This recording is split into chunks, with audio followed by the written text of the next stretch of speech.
जी, जीवन में कभी-कभी ऐसे रिश्ते नाते आते हैं जिन्हें हम सच्चा प्यार और आदर देना चाहते हैं, लेकिन उनसे केवल घृणा एवं निरादर ही मिलता है। ऐसे समय में दिल दुखता है।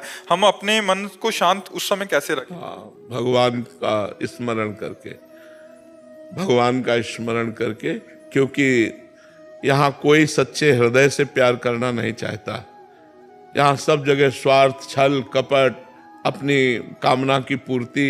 यहाँ सच्चे हृदय वालों का आदर नहीं है।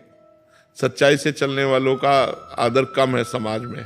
आज जो जितना गंदा बोल सके, गंदा चल सके, गंदा आचरण कर सके, समाज उसी के भाई ये ऐसा है। और जो सिधाई से चले ना, तो लोग कंकड़ मारते, सीधे चलते चलने में कंकड़ मारते हैं, उसे छेड़ते हैं, उसको उपहास करते हैं, उसको नीचा दिखाने की कोशिश करते हैं। जो धर्म में चलना चाहता है, जो भक्ति करना चाहता है, उसका उपहास करते हैं लोग। लेकिन सत्य सत्य रहता है, उपहास सह जाओ। हम किसी से प्यार करें सच्चे हृदय से, और वो हमें सच्चे हृदय से प्यार करे, वो केवल एक ऐसा है, भगवान, दूसरा कोई नहीं है। ये हम पक्की बात तुम्हें बता देते हैं।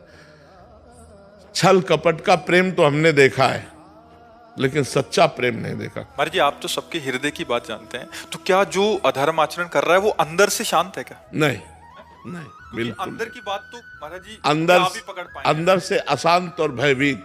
जैसे एक किसी गैंग का आदमी, जो हम सैनपुर में गंगा किनारे थे, तो गैंग में विस्फोट हो गया था, तो भाग के आया था। वो रात में सोते समय 2-2 मिनट में उठ के बैठ जाता। तो हमसे कहते, क्यों भाई? बोले, मुझे डर है।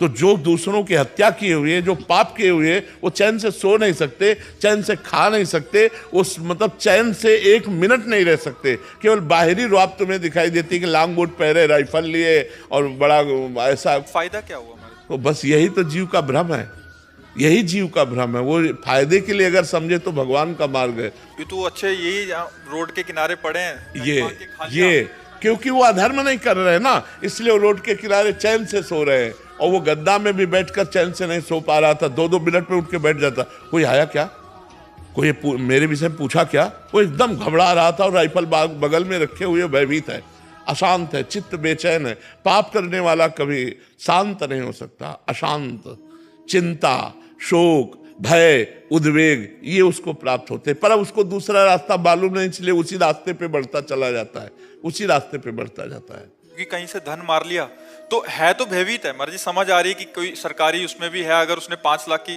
घूस भी ले ली, बट उसको प्रतिपल भय है कहीं घर में छापा ना पड़ जाए, कोई पकड़ा ना जाऊं। बट महाराज जी, ये बात समझ क्यों नहीं आती हमें? भगवान की माया ऐसी प्रबल है कि वो अज्ञान में ही जी रहा है, इसलिए उसको समझ में नहीं आता। और फिर समझ में कभी एक ना एक दिन आ जाता है, जब पकड़ा जाता